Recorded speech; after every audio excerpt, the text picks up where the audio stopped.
تعلم على العلماء حتى تعرف الإسلام صحيحا. إن الحمد لله نحمده ونستعينه ونستغفره ونعوذ بالله من شرور أنفسنا ومن سيئات أعمالنا من يهده الله فلا مضل له ومن يضلل فلا هادي له وأشهد أن لا إله إلا الله وحده لا شريك له وأشهد أن محمدا عبده ورسوله صلى الله عليه وعلى آله وأصحابه وسلم تسليما كثيرا. أما بعد. Gjithë lavdia I takon vetëm Allahut, atë lavdërojmë dhe shprehim lavdi, prej Tij kërkojmë ndihmë dhe prej Tij kërkojmë falje. Kërkojmë mbrojtje tek Allahu nga e keqja e vetes sonë dhe nga të këqijat e veprave tona. Kë udhëzon Allahu s'ka kush e devion dhe kë devion Allahu s'ka kush e udhëzon. Dëshmoj se nuk ka të adhuruar të drejtë përveç Allahut një dhe I vetëm, I cili nuk ka ortak dhe nuk ka rival, dhe dëshmoj se Muhamedi është rob dhe I dërguar I Tij. Salavatet dhe selamet e shumta të Allahut qofshin për të, për familjen e Tij dhe të gjithë shokët e Tij, si dhe të gjithë ata që e ndjekin udhën e tyre deri në ditën e gjykimit. Mëtej, o Zoti ynë, Ti je I lartësuar dhe I pastër nga çdo emet. Ne nuk dim asgjë pas asaj që na ke mësuar Ti, në të vërtetë Ti je I gjithë dituri I urti. O Allah, na bëj të dobishme atë që na ke mësuar, na mëso atë që na bën dobi dhe na shto diturin, na përmirëso gjendjen tonë tërësi dhe mos na lart të mbështetur në vetet tona asnjë çast.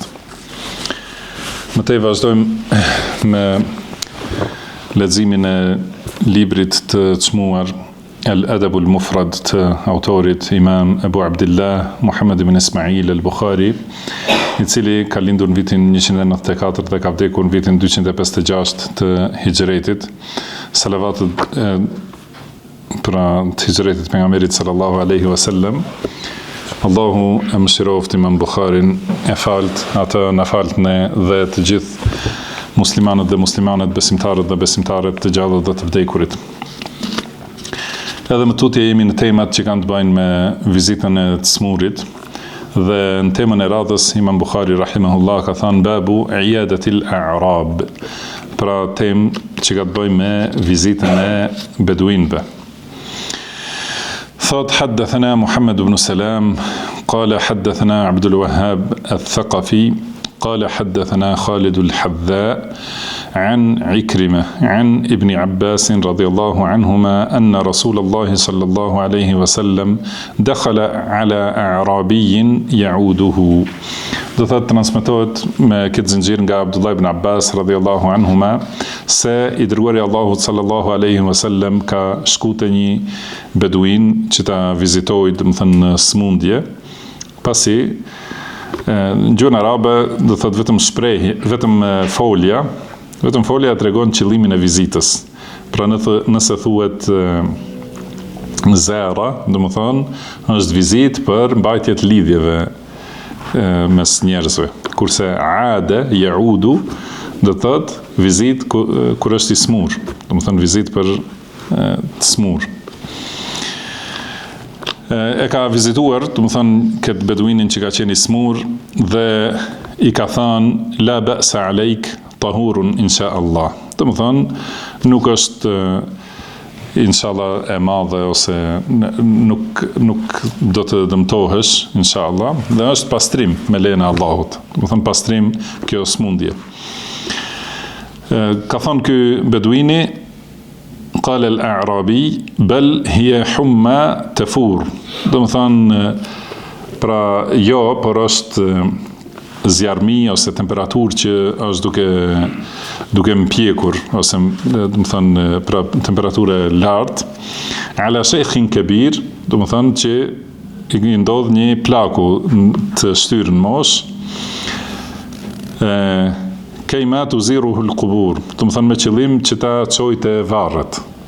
Do të thonë I ka thënë pejgamberi sallallahu alaihi wasallam, nuk është e madhe, pra e kalueshme ose e lehtë inshallah, dhe është pastrim inshallah. Ai ka thonë nuk është ashtu, por është domethënë temperaturë që djeg, një plak të shtyrë në mosh që ta shpjer deri te varret. Domethënë është temperaturë që ma sjell vdekjen. Atëherë ka thënë pejgamberi sallallahu alaihi wasallam fa na'am idhan. Atëherë po. Do të thënë ka thënë pejgamberi sallallahu alaihi wasallam, atëherë po. Ky hadith pra ka disa çështje për cilës përfitohen, domethënë disa çështje të cilat përfitohen nga ky hadith. Një prej tyre është vizita e atij që ka pushtet dhe pozitë, domethënë për ata që janë të, si thuhet, të shkallës më të ulët. Domethënë është e ligjshme në Islam dhe është e preferuar. Pra i dërguari i Allahut, pejgamberi sallallahu alaihi wasallam, i cili ka qenë edhe udhëheqësi i shtetit të muslimanëve, thirrës, udhëzues, mësues, domethënë me gjitha detyrat dhe obligimet, pra ka gjetur kohë dhe hapësirë që të vizitojë një plak prej beduinëve, domethënë i cili as nuk ka qenë, siç thuhet, i integruar edhe në shoqërinë e qytetit Medinës. Pra e ka vizituar pejgamberi sallallahu alaihi wasallam. Tjetër që përfitohet nga ky hadith është se kur dikush është i smur, është sunet të thuhet la ba'sa tahurun ose la ba'sa alejke tahurun insha Allah. Domethënë nuk si lloj duaje, pra mos të ndodht asgjë e keqe ose mos qoftë e rëndë, pra qoftë e kalueshme për ty. Dhe për kujtim, gjithashtu, për kujtim se kjo është pastrim. Domethënë fjala tahur, domethënë larje ose pastrim, që ka dallim, do thotë tahur është gjëja me të cilën pastrohet njeriu. Domethënë pra në gjuhën arabe në këtë formë tahur do thotë ajo me të cilën pastrohet diçka.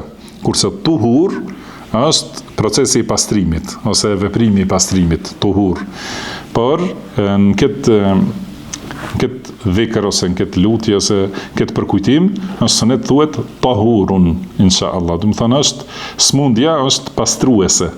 Thotë është pastruese dhe për këtë kemi folur në hadithet e kaluara, do thotë si është smundja pastrim për ose pastrues i gjunaheve, do thotë në hadithet shumëta. Pra çdo gjë që e godet besimtarin është pastrim për të.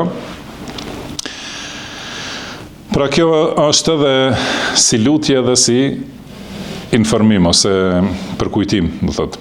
Kurse ky që ka qenë beduin, larg prej diturisë edhe larg prej edukimit të pejgamberit sallallahu alaihi wasallam, ka qenë që nuk i ka kuptuar këto çështje, edhe prandaj është përgjigjur në këtë mënyrë. Sigur me thonë gjuhën tonë, çfarë pastrimi, kjo është smundje e rëndë që e ka goditur plakun e, domethënë, e shtyrë në moshë, që domethënë smundje që do të mëçojë te varret. Edhe kjo është gabim dhe rrëshqitje prej tij, domethënë është dashur ta pranojë fjalën e pejgamberit sallallahu alaihi wasallam. Por kur e ka thënë këtë, atëherë pejgamberi sallallahu alaihi wasallam ka thënë na'am idhan. Atëherë po. Domethënë kjo si përkthehet, atëherë po, ose si shpjegohet. Disa prej dietarëve kanë thënë se është, domethënë fjali pohore. Do thotë fjali pohore, që domethënë se ashtu është. Pasi ashtu e do, domethënë me të vërtetë ashtu është. Disa kanë thënë se është fjali dëshirore. Domethënë sigur ashtu qoftë. Do thotë pasi thua dhe nuk e pranon atë që thash, domethënë qoftë ashtu. Edhe kjo ka ndodhur edhe në raste tjera, kur e ka pa pejgamberi sallallahu alaihi wasallam një njeri, domethënë duke ngrënë me dorën e majt, ka thënë i ka thënë pejgamberi sallallahu alaihi wasallam ha me të djathtën. Dhe ai ka thënë la astati', do të thënë nuk mundem. I ka thënë pejgamberi sallallahu alaihi wasallam lastatat, do të thënë mos mundsh. Edhe kanë thënë sahabët që nuk ka mundur ta ngrej dorën e djathtë pas kësaj, do thotë. Pra kjo është përgjigje menjëhershme e lutjes së pejgamberit sallallahu alaihi wasallam. Edhe kjo tregon rrezikun e kundërshtimit të sunetit pejgamberit sallallahu alaihi wasallam. Këto nuk janë rastet e vetme. Edhe në kohën e pejgamberit sallallahu alaihi wasallam, edhe pas kohës pejgamberit sallallahu alaihi wasallam, rastet shumëta, do të thonë në këtë mënyrë njerëzit që e kanë kundërshtuar qëllimisht sunetin e pejgamberit sallallahu alaihi wasallam. Përndryshe këto nga rastet e sahabeve janë për mësim. Domethënë me urtësinë e Allahut subhanahu wa taala ka ndodhur gabime të këtilla që të jenë mësim për umetin. Por pas sahabeve, ata të cilët e kanë kundërshtuar sunetin e pejgamberit sallallahu alaihi wasallam me qëllim, më thënë duke e ditur, kanë pasur përfundime shumë të këqija, edhe në këtë jetë, por edhe më e rënda është që ta kenë përfundimin e keq te Allahu subhanahu wa taala, sepse dënimi në dunja është lehtësim dhe pastrim për gjunahin që njeriu dalë i pastër para Allahut, kurse edhe më e keqja është ajo që quhet istidraj, do të thonë që ti jepen edhe kur bën të këqija njeriu jepen të mira, që në këtë mënyrë edhe më shumë i shton të këqijat, atëherë përfundimi është më i keqi për ta, Allahu na ruajt. Pra nga ky hadith, siç them, përfitohet pra ajo mirësia e vizitës për secilin smur, pa marrë parasysh në çfarë pozite është ose në çfarë shkallë në shoqërinë e njerëzve. Tjetër, domethënë, është se preferohet lutja për të smurin, domethënë që të lutet ai vizituesi që të shërohet edhe që t'i shtohen shpërblimet dhe të jetë pastrim për ta kështu me radhë. Po ashtu është sunet edhe preferuar që njeriu ta përkujtojë smurin, ti thot, do të thonë duro dhe këto janë sprova që vijnë për pastrim dhe për ngritje të gradëve kështu me radhë. Edhe si që thamë nga ky hadith e shohim se është sunet, thuhet kjo fjalë, la ba'sa alejke, tahurun insha Allah, edhe gjithashtu që secila çështje lidhet me dëshirën dhe vullnetin e Allahut subhanahu wa taala. Do të thonë është pastrim në dasht Allahu. Pra la ba'sa alejke, si thamë, nuk ka diçka të rëndë ose mos qoftë e rëndë apo e vështirë për ty. Është pastrim në dasht Allahu, insha Allahu, pra në dasht Allahu. Pashtu nga ky hadith e shohim ashpërsinë dhe vrasësinë e beduinëve në përgjithësi, domethënë ose disa prej beduinëve kanë pasur këtë natyrë të vrasësisë. Tregohet modestia e pejgamberit sallallahu alaihi wasallam, domethënë që i ka vizituar të smurt e muslimanëve. Edhe gjithashtu ky hadith është argument se lejohet përdorimi i ashpërsisë në përgjigje ndaj atij që bën gabim, do thot me dhe meriton ashpërsinë. Do thot nuk është ashtu si thon disa njerëz të bidatit që në Islam ekziston butësia dhe vetëm toleranca.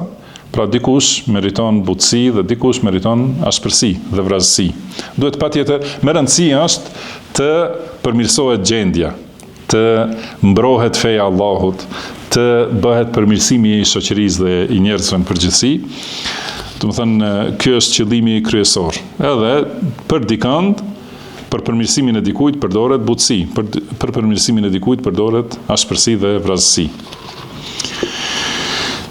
Pastaj në hadithin tjetër, thot Imam Bukhari rahimahullah, حدثنا محمد بن عبد العزيز قال حدثنا مروان بن معاوية قال حدثنا يزيد بن كيسان عن أبي حازم عن أبي هريرة رضي الله عنه قال قال رسول الله صلى الله عليه وسلم.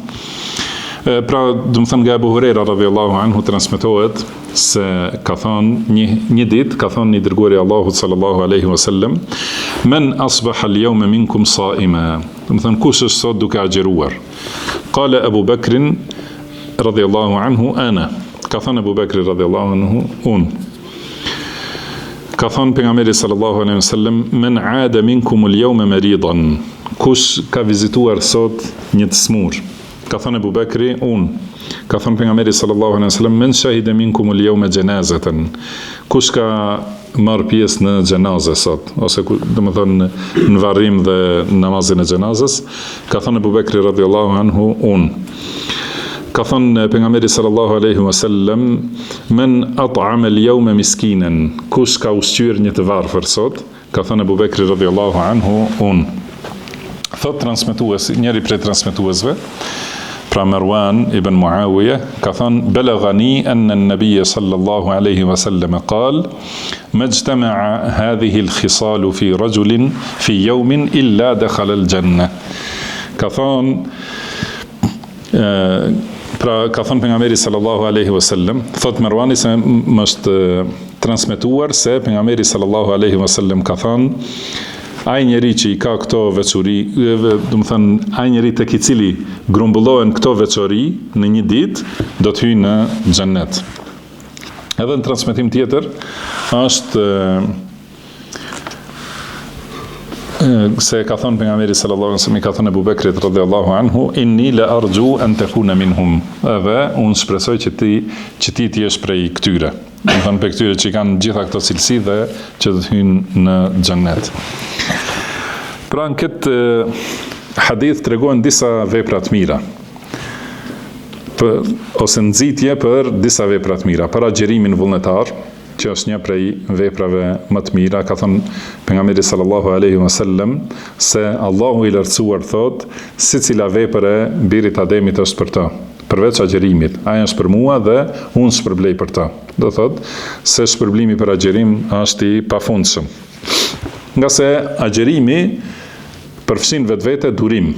Do të thënë dhe ibadeti, adhurimi i durimit, do thot është prej adhurimeve më të fuqishme dhe më të dashurat e Allahu subhanahu wa ta'ala. Dhe përmendet një adhurim tjetër që është vizita e të smurit. Edhe për këtë treguam shumë hadithe këtu më përpara, dhe gjithashtu edhe në hadithe tjera ka thënë pejgamberi sallallahu alaihi wasallam, pra në përgjithësi kush viziton një vëlla për hir të Allahut, atij i thuhet do të thënë e mirë ose e pastër dhe e këndshme është ecja jote dhe ti je i mirë dhe ke arritur një vend në xhennet, do të thënë me këtë shkuarje për të vizituar vëllaun musliman. Edhe ka thonë men shahide minkum al-yawma al-janaza, do të thënë edhe gjithashtu pjesëmarrja në xhenazë është prej veprave më të mira. Ka thonë pejgamberi sallallahu alaihi wasallam se kush merr pjesë në xhenazë derisa t'i falet namazi xhenazës, ka shpërblim një qirat.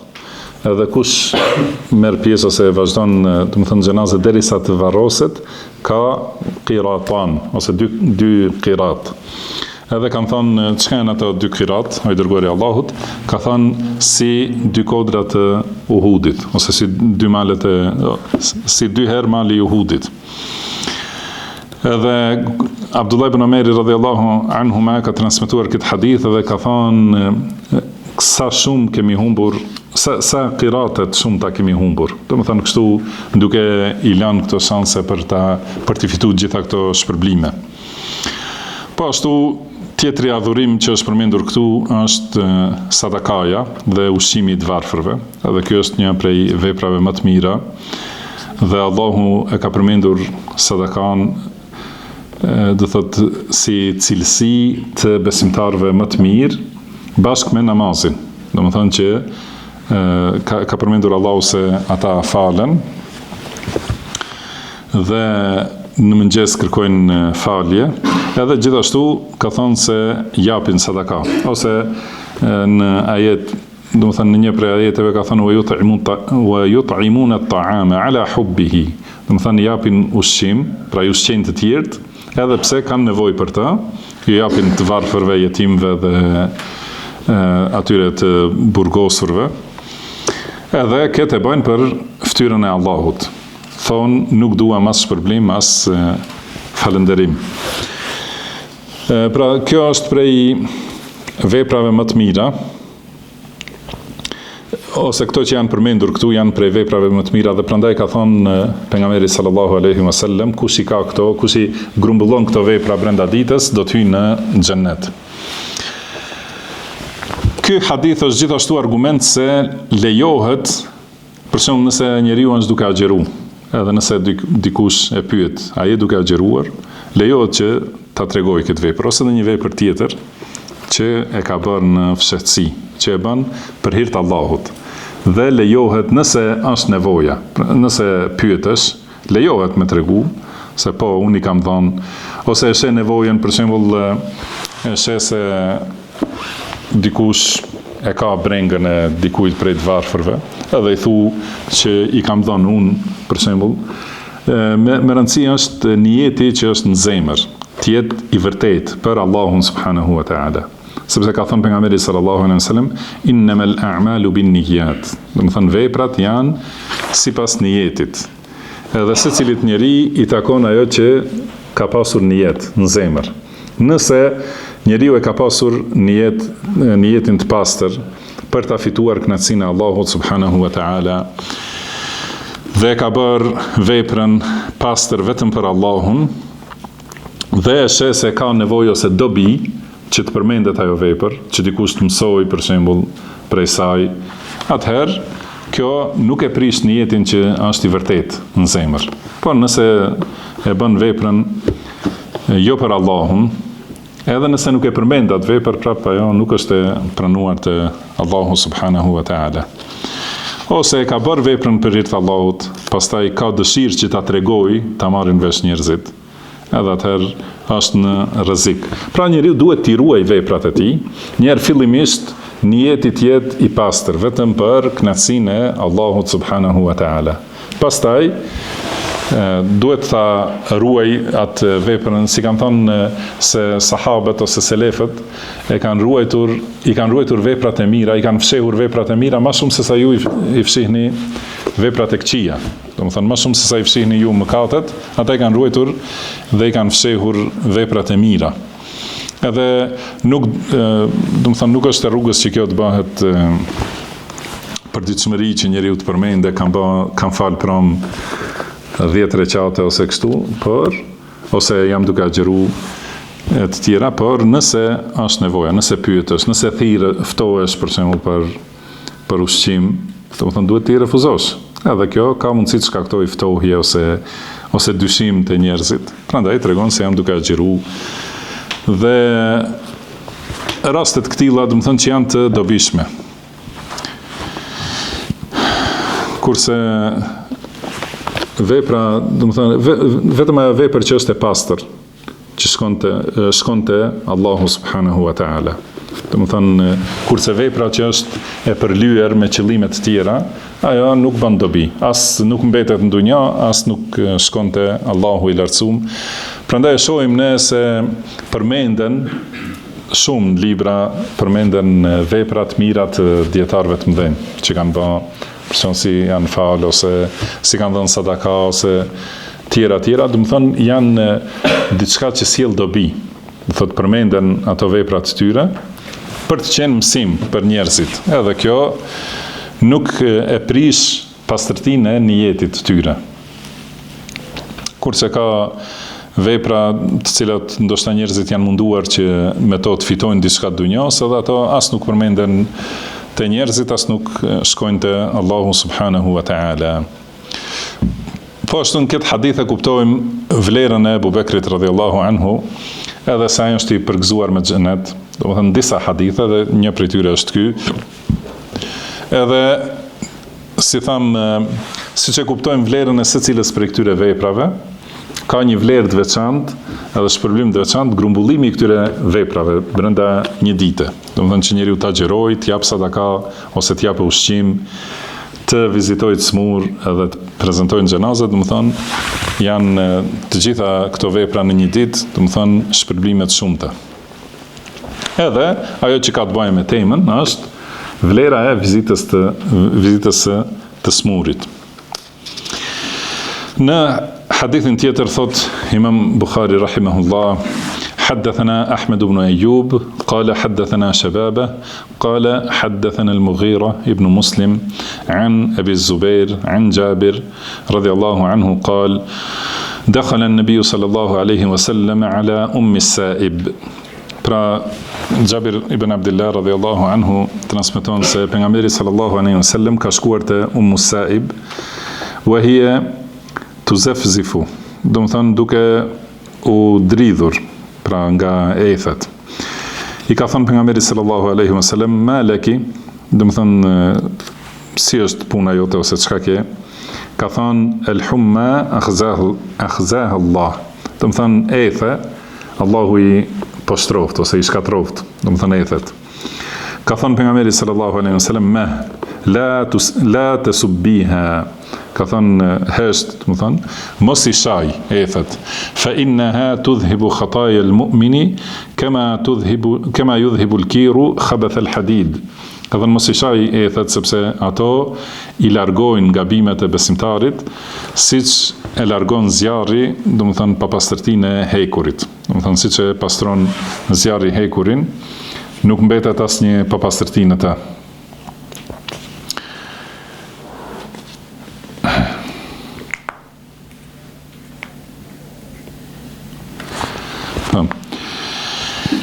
Pra, edhe ky hadith është në temën e vizitës të smurit, edhe gjithashtu është për ndalim, do të thonë, të ofendimit ose sharjes së smundjes, edhe shfaqjes së ankimit të tepër. Do të thonë, patjetër shpirti i njeriut, do të thonë, ndjen dhimbje. Edhe në dhimbje nuk është plotësisht durimtar, patjetër do të shfaqe ose diçka, do të thënë lëvizje të trupit ose lëvizje të fytyrës, ose dhe një fjalë që tregon, ose dhe një, si thuhet, afkam, do të thënë rënkim që tregon dhimbje dhe smundje. Edhe kjo është prej natyrës së njeriut. Edhe këtë nuk mund ta zgjedh njeriu. Do të thënë djersitja ose do të thënë shtrydhja e fytyrës ose për rastet të dhimbjes, nuk është diçka që e zgjedh njeriu, është, do të thënë, e natyrshme, dhe për këtë nuk ka mëkat. Por ato që mund t'i zgjedh, fjalët që mund t'i thot, për ato ka mëkat ose shpërblim. Prandaj pejgamberi sallallahu alaihi wasallam e ka orientuar që mos i shaj ethet, nuk ka thënë mos trego se dhem diçka ose mos trego se ke vështirësi, por ka thënë mos i shaj, edhe ka treguar se edhe pse është sprovë dhe vështirësi, do të thonë në të ka hajër. Pasi çdo gjë që ka caktuar Allahu subhanahu wa taala është hajër. Edhe ka thënë pejgamberi sallallahu alaihi wasallam në lutjen e tij, ka thënë wal khairu bi yadayk wash sharru laysa ilayk. Do të thonë e gjithë e mira është në duart e tua dhe e keqja nuk është prej teje ose nuk del e keqja prej teje. Edhe këtë kemi sqaruar në rastet shumta se e keqja nuk është, do të thënë që Allahu subhanahu wa taala i dërgon të keqe robit të tij që ta shkatërrojë. Do të thënë atë që ja dërgon, që në atë moment robi e ndjen si të keqe, do të thënë është me mirësi të shumta, është për falje gjunave, për shtim të gradave dhe shpërblimeve. Për këtë shkak njeriu duhet ta di se ajo që i vjen nga caktimi i Allahut është mirë për ta, edhe është përfitim për ta, edhe duhet të jetë durimtar dhe të zgjedh fjalët që janë falënderim ndaj Allahut, edhe mirëpritje të asaj që ka caktuar Allahu subhanahu wa taala, dhe jo, do të thonë, të ketë sharje ose fjalë që tregojnë mos pajtim me caktimin e Allahut subhanahu wa taala. Pastaj në hadithin e radhës ka thënë Imam Bukhari rahimahullah, haddathana Ishaq قال أخبرنا النضر بن شميل قال أخبرنا حماد بن سلمة عن ثابت البناني عن أبي رافع عن أبي هريرة رضي الله عنه عن رسول الله صلى الله عليه وسلم قال.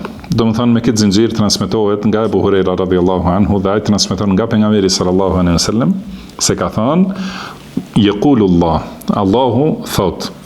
Do të thonë transmeton pra nga Allahu, që do të thonë se është hadith kudsi.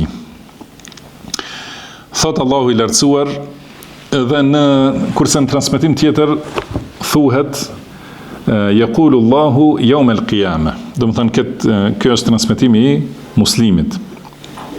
Pra thot Allahu i lartësuar në ditën e gjykimit, i thot robit istat'amtuka falam tut'imni. Do të thonë ka thënë, pra i thot Allahu në ditën e gjykimit robit, të kërkova ushqim dhe ti nuk më ushqeve. Edhe thot robi, ja Rabb, wa kejfe istat'amtani, wa lem ut'imka, wa anta Rabbul Alamin. Thot o Zoti im, si kërkove ushqim dhe unë nuk të dash ushqim, kur ti e Zoti i botëve. Atëherë thot Allahu, ema alimta anna abdi fulanan istat'amaka, falem tut'imhu. A nuk e di se filan robi im kërkoi ushqim prej teje dhe ti nuk e ushqeve. Ema alimta annaka law kunta at'amtahu lawajadta dhalika indi. A nuk e di se sikur ta kishe ushqyer atë, do ta gjeje këtë, do të thonë do ta gjeje shpërblimin për këtë tek unë. Ibn Adam, pastaj vazhdon o biri Ademit, istasqaituka falam tasqini, do të thonë të kërkova ujë dhe ti nuk më dhe ujë. Thot robi biri Ademit, ja Rab, kejfe asqika wa anta Rabbul Alamin. Do të thënë si të jap ujë unë ty, kur ti e Zoti i botëve. Atëherë thot Allahu, inna abdi fulanan istasqaka falam tasqihi. Pra, filan robi im ka kërkuar ujë prej teje dhe ti nuk i ke dhënë. Ema alimta annaka law kunta saqaitahu lawajadta dhalika indi. A nuk e di se po ti kishe dhënë atij të pi, do ta kishe gjetur atë tek unë. Pastaj thot jebne Adem, o biri Ademit, meridtu falam ta'udni. Usmura dhe ti nuk më vizitove. Thot biri Ademit, o Zoti im, si të vizitoj kur ti e Zoti i botëve. Thot, ema alimta anna abdi fulanan merida, falau kunta udtahu, lawajadta dhalika indi. Thot, a nuk e di se filan robi im usmur dhe ti nuk e vizitove. Sikur ta kishe vizituar, do ta gjeje këta tek unë. Ose është wajadtani indahu, ose do të më gjeje mua tek ai. Do të thënë sipas asaj që thot transmetuesi, ose ata e ka thënë ose këta. Pra në këtë hadith kutsi i përmend Allahu subhanahu wa taala këto çështje dhe këto janë të shpjeguara në vetë tekstin. Do të thënë nuk ka nevojë për ndryshim të kuptimit, si thon ata që i mohojnë cilësitë e Allahut, thotë ata thonë si do ta komentoni ju këta, që thot Allahu usmura dhe ti nuk më vizitove. Këtë nuk ka nevojë ne ta komentojmë, ka komentuar, ka shpjeguar Allahu subhanahu wa taala. Çka do të thotë?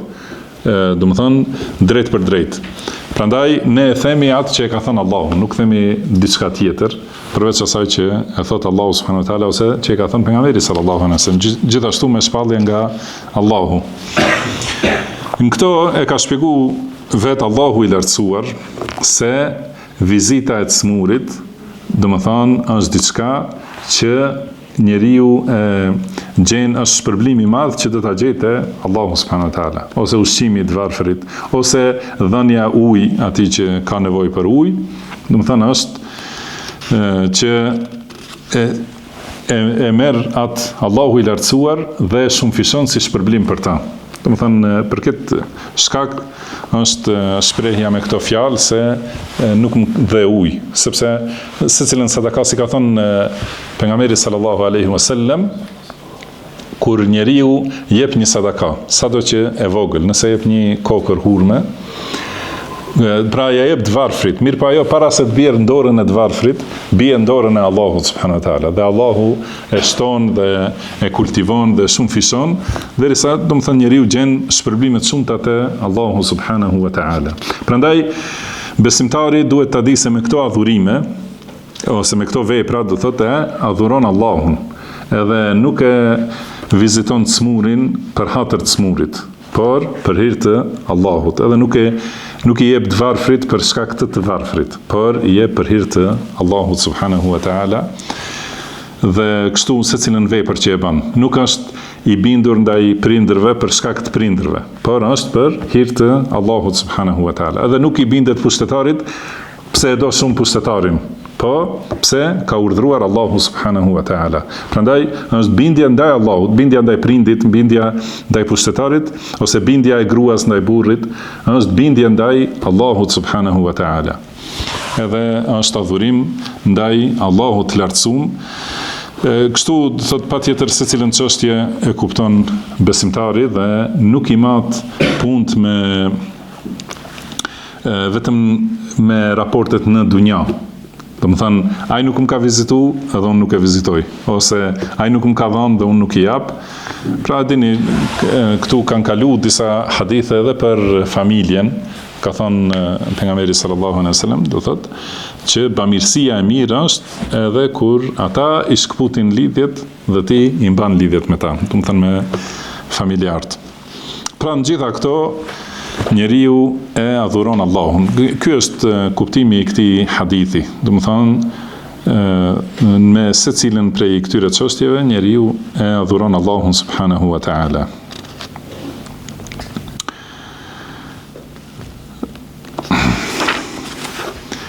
Në hadithin e radhës, thot Imam Bukhari rahimahullah, حدثنا مالك بن إسماعيل قال حدثنا أبو عوانة عن عمر بن أبي سلمة عن أبيه عن أبي هريرة رضي الله عنه عن النبي صلى الله عليه وسلم قال pra me këtë zinxhir transmeton nga Abu Huraira radhiyallahu anhu se pejgamberi sallallahu alaihi wasallam ka thënë ثلاث كلهن حق على كل مسلم عيادة المريض وشهود الجنازة وتشميت العاطس إذا حمد الله عز وجل. Pra thot, tri çështje janë, të gjitha janë obligim për besimtar, për secilin musliman. Do të thënë obligimi i muslimanit në lidhje me vllajën e vet musliman.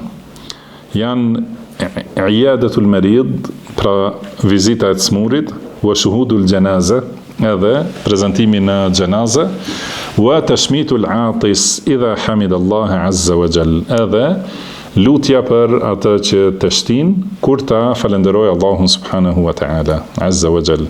Do të thënë kur njeriu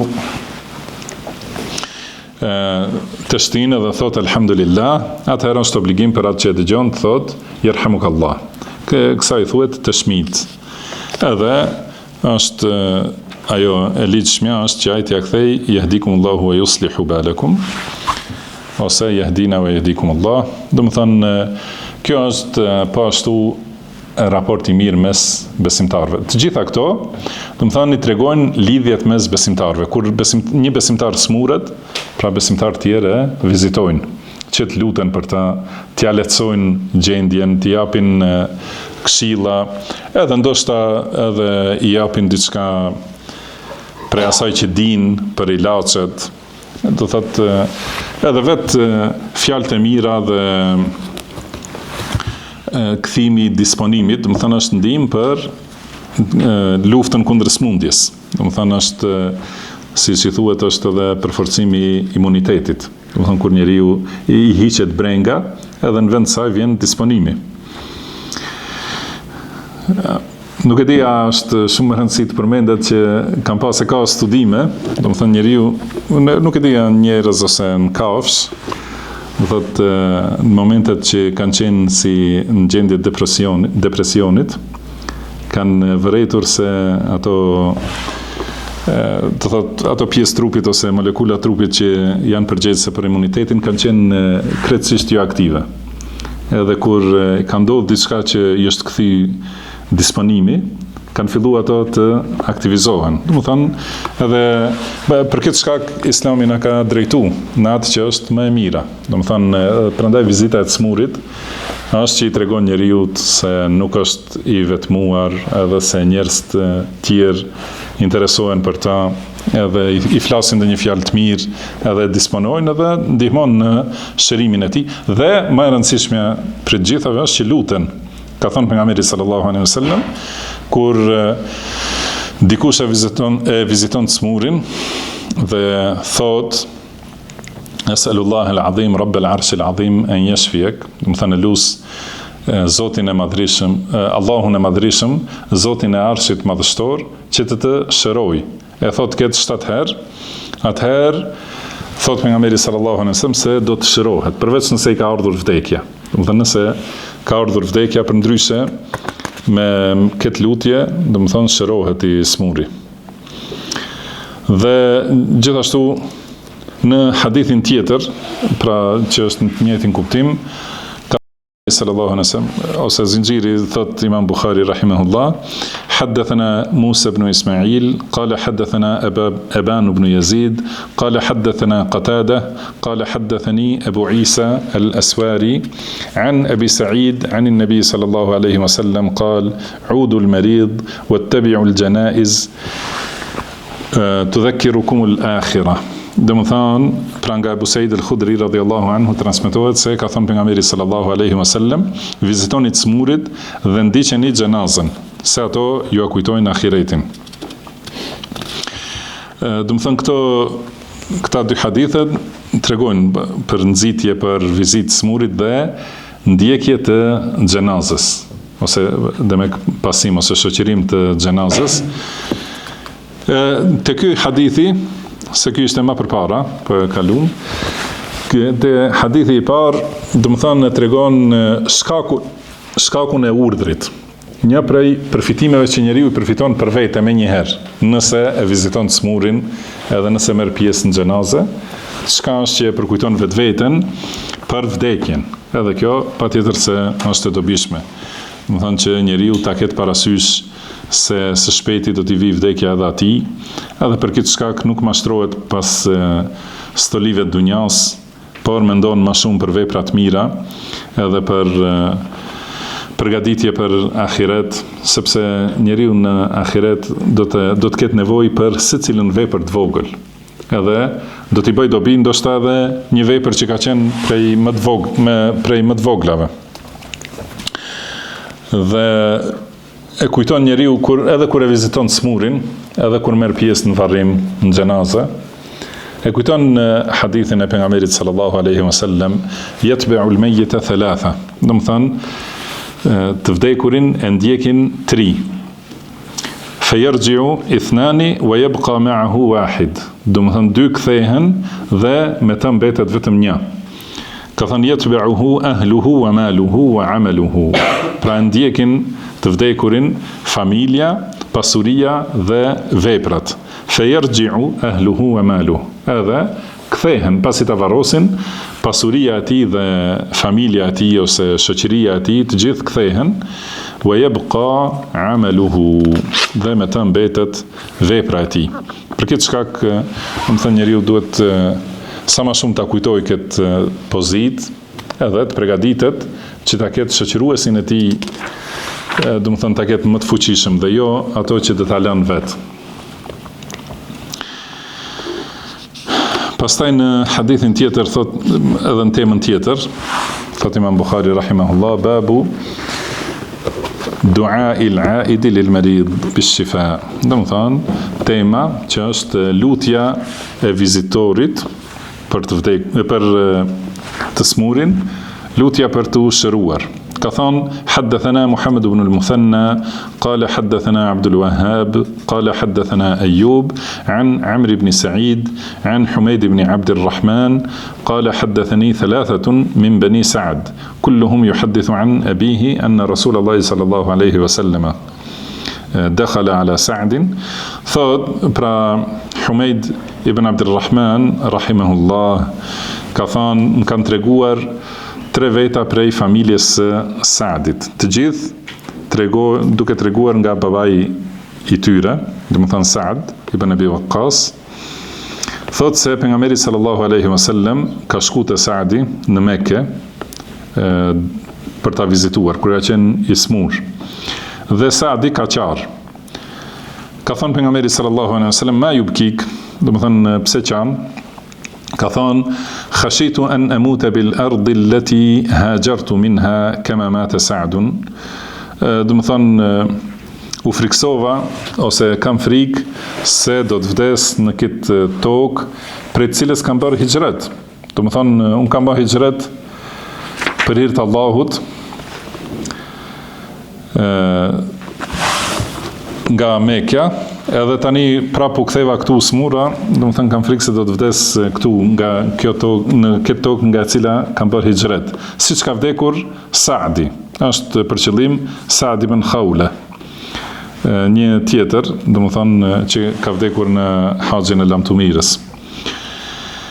Dhe atëherë thot, ka thënë pejgamberi sallallahu alaihi wasallam, Allahumma shfi Sa'dan, thalathan. Pra 3 herë ka thënë Allah, shëroje Sa'din. Edhe atëherë ka thënë Sa'di radhiyallahu anhu, li malun kathir yarithuni ibnati afa awsi bimali kulli. Ka thënë kam shumë pasuri dhe do ta trashëgoj vetëm një vajzë imja. Dhe prandaj ata lë testament, do të thonë gjithë pasurinë time, ta lë në rrugt të Allahut. Ka thënë pejgamberi sallallahu alaihi wasallam, jo.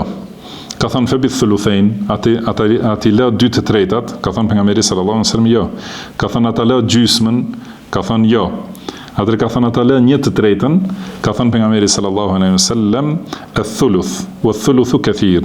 Do të thënë 1/3 mund ta lësh si testament, edhe 1/3 është shumë. Do të thënë më mirë edhe më pak se 1/3.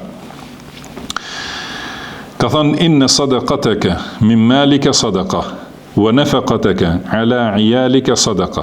Do të thënë kur jep sadaka nga pasuria jote, është sadaka.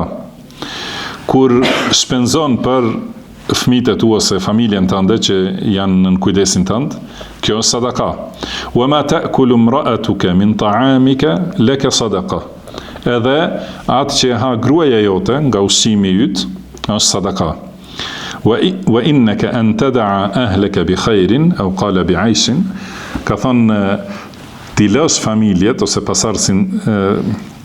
ti lësh pasardhësit e tu ose familjen tënde, ti lësh me khajr, me mirësi ose me pasuri.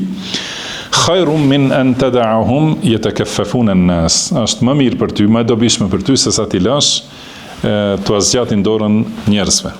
Do të thonë, edhe këtë hadith e kemi përmendur më herët, ose këtë ndodhi, pra që tregon për rëndësinë e kujdesit për familjen. Do të thonë se është më mirë që t'jenë ata të pavarur, do të thonë të kenë pasuri të mjaftueshme, që mos kenë nevojë për askën tjetër, mos kenë nevojë që t'u kërkojnë njerëzve, por nevojat e tyre t'ia drejtojnë vetëm Allahut subhanahu wa ta'ala. Kjo është më e dobishme për atë kujdestarin e familjes ose për kokën e familjes, për babain, është më mirë se sa ta lër familjen në atë mënyrë që do t'u ashtrin njerëzve dorën për të lypur, do të thonë. Pra shtrirja e dorës në shqip është edhe për ta ndihmuar dikën edhe për të kërkuar, po. Do të thonë mos ia shtrin dorën që t'ju lypin njerëzve. Është qëllimi. Dhe pra qëllimi pse ka sjell këtë hadith është lutja për atë të smurin të cilin e viziton. Dhe lutja Allahumma shfi Sa'dan, ka thënë, o Allah, shëroje Sa'din 3 herë, edhe Sa'di është shëruar edhe ka transmetuar këtë hadith më vonë, edhe janë shtu fëmijët e tij më vonë.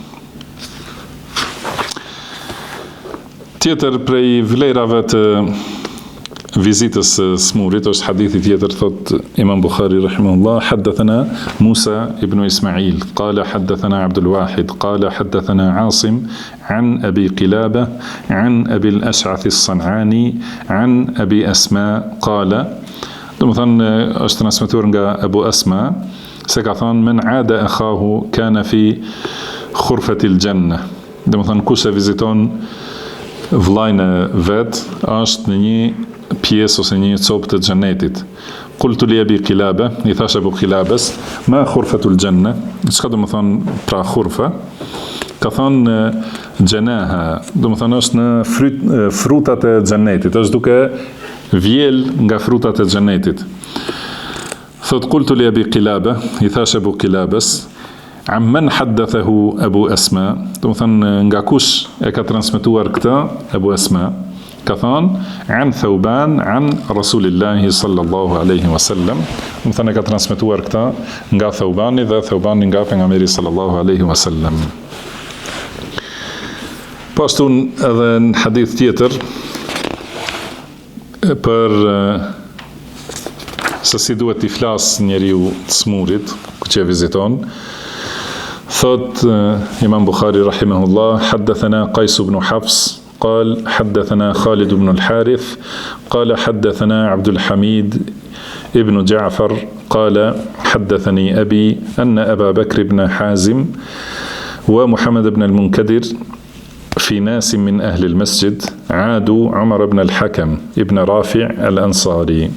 Pra me këtë zinxhir transmeton se Abu Bakr ibn Hazm dhe Muhammed ibn al-Munkadir me një grup të njerëzve nga xhamati i xhamis e kanë vizituar Umar ibn al-Hakam ibn Rafi' al-Ansari.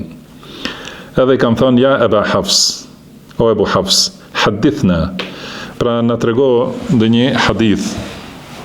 Ka thënë pra, kur e kanë vizituar, pra ja kanë përmendur këtë me cilin ai është marrë gjithë jetën me transmetim të hadithit. Ka thonë semi'tu Jabir ibn Abdullah.